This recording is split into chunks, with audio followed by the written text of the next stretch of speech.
Hello Internet. In this part of the tutorial we will fetch single post using Laravel 9 and React Router. First thing, go to Laravel and create a new route in AP folder. This route you will call in get method, and we will pass the post as the parameter. And we will use the post controller, and we use the show method to get the single post data. So let's go to post controller. As you see, the show method is very simple. The function we have only one parameter. The parameter is a post model, and this post model we rename it as $post, and we return this post. When this ends, to start, let's go to the browser and go to React Router. When you go to React Router, click on installation. After installation, you can choose some way to install it to integrate it in your project. So you can install it with npm or yarn. In my case, I will use npm. So copy this code and go to your console and paste it. It will install React Router to our project. In my case, I have already done it. So after done, let's go. After installation, let's go to app.gse and start. First thing to do is to open the browser route. So make that the home component will be between the browser route. So let's close it bottom here, and let's go on top and import this browser route, and it comes from React Router DOM that we installed. So we will use browser route, we'll use navlink, and both of them come from React Router DOM. When done, let's imagine that we want to have a navbar on our block. So for making this navbar, we have a navlink, and this navlink will redirect our user to the main URL. So we give a class name for make the style later, and instead of close it here, let's say that we want to close the navlink here. And between this, we will open a div and we will write some title for our blog. And this will be a link in the navbar. So let's give a class name here again. And the class name will be with page title, the title of the page. When this done, let's go to home.gse and start our routing. So let's say that we want to import route again, and they come from React Router DOM.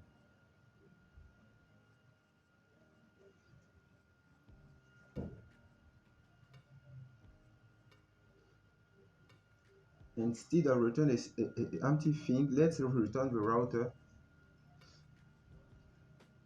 and let's say that we have the first route, and the path is the default path, the default URL path.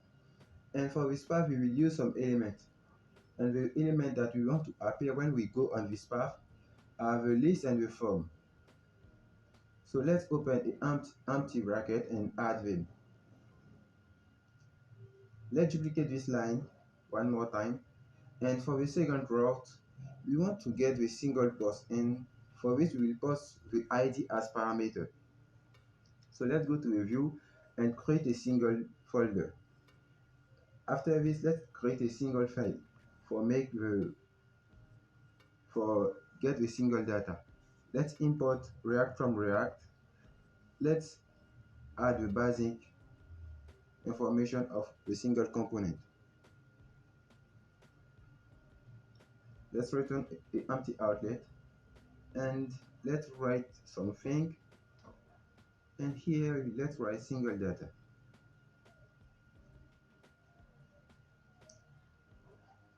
Come back to the route and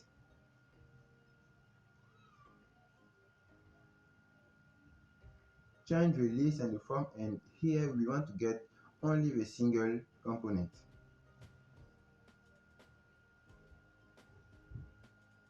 Let's go and top and import the single component.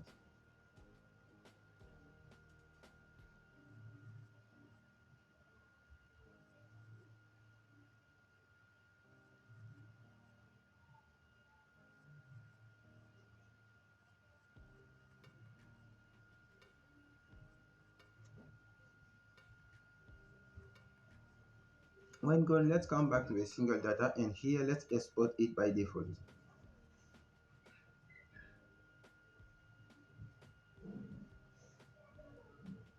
And here you see that router is not defined.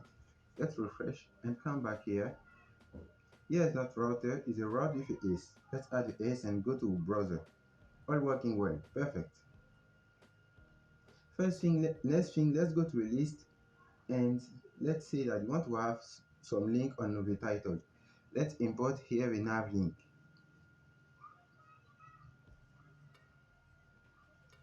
And here, let's say that we want to have a link to be on the title. So let's open nav link here. Let's say that we want to go to the post, and we want to pass the ID as a parameter. And the ID is post ID. Let's close the nav link bottom, remove one, and close the nav link after the title. Let's go back and refresh, and now the link appear.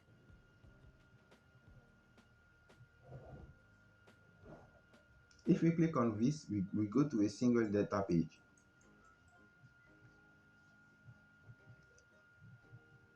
So let's create an env file because we don't want to use the URL every time. We will pass the API URL here. And let's create a variable. For this variable, we call a React app API URL. All variables that you need to create will begin by React app and will be in capitalized letter. So let's write the API URL here.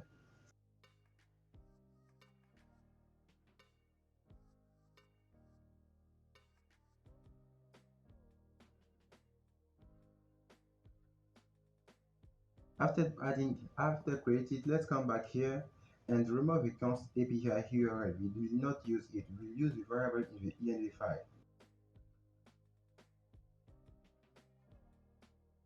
And let's make it tip. And we want to call this variable. So for make this, let's say that we will use process for env. Let's say that we want to use the process, and the file is env file, and the variable name is React API API URL.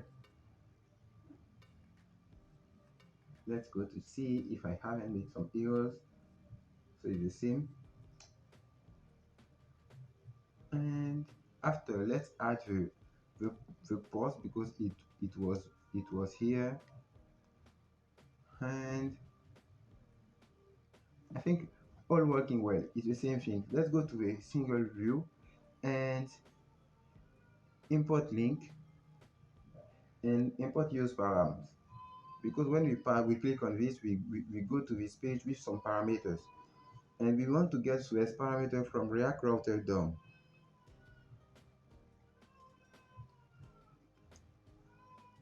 Let's come bottom here. Let's make some extra space. And let's declare some variable. Let's say that the first variable will be params. So yes, this params will be equal to use params.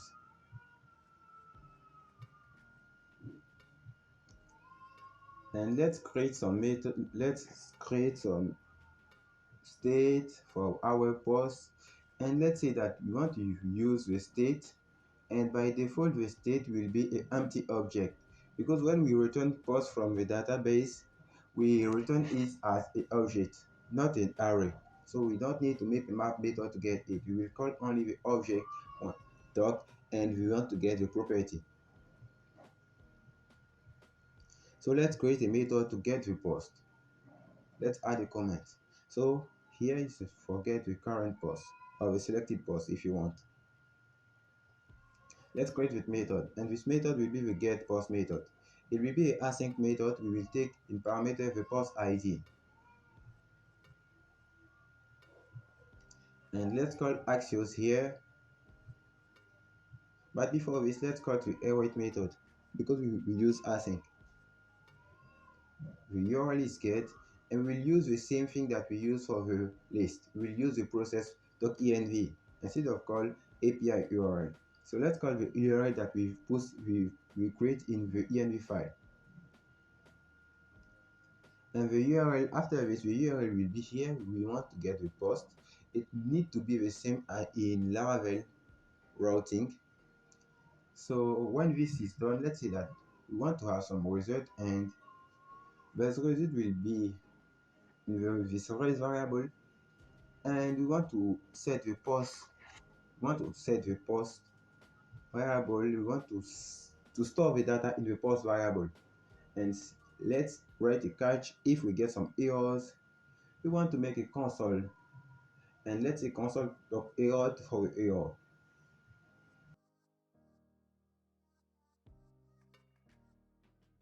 And let's call use effect here for run hours for get our post, and the effect here will be the guest post. And here we want to get the params dot id because we get the id in the parameter, and let's say that we want to run this function every time that the params dot id is changed. And here let's write a class name. Let's say that the class name is the main. For say we want to have the same design. Let's create another div, and let's add a class name here too, and the class name will be cat. We want to get the data in the cat, so let's write it h4, and here you want to get the title of the post, and bottom let's write the description. We want to get the description of the post.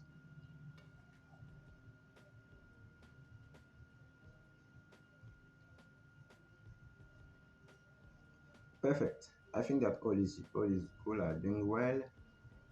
Let's write bottom here, and let's say that we haven't some comments because in the future video will get the comment of the post. Let's go to the browser, refresh, and let's click on the first link. We go to a single view, but we don't get the post. Why? Let's go back here, and for the URL here is post. We've missed some s. Let's go back and click on the top, click on this link too, and we get the post. Okay, perfect. Now let's design our navbar. Let's go to a.css and add these two classes that we put. After adding this class, you will have this beautiful design, and here we can click here. Let's add some first.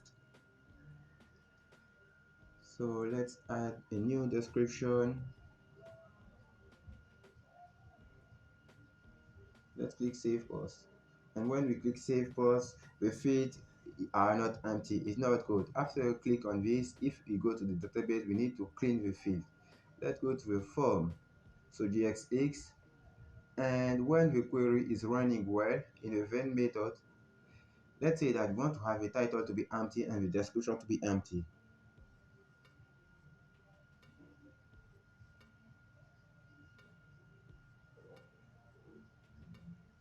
By default, let's say that the loading will be false, we don't need it, and the title empty and the description empty.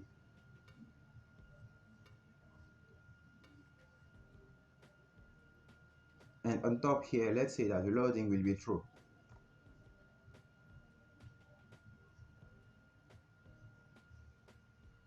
Let's go back now and refresh. Let's add a new post.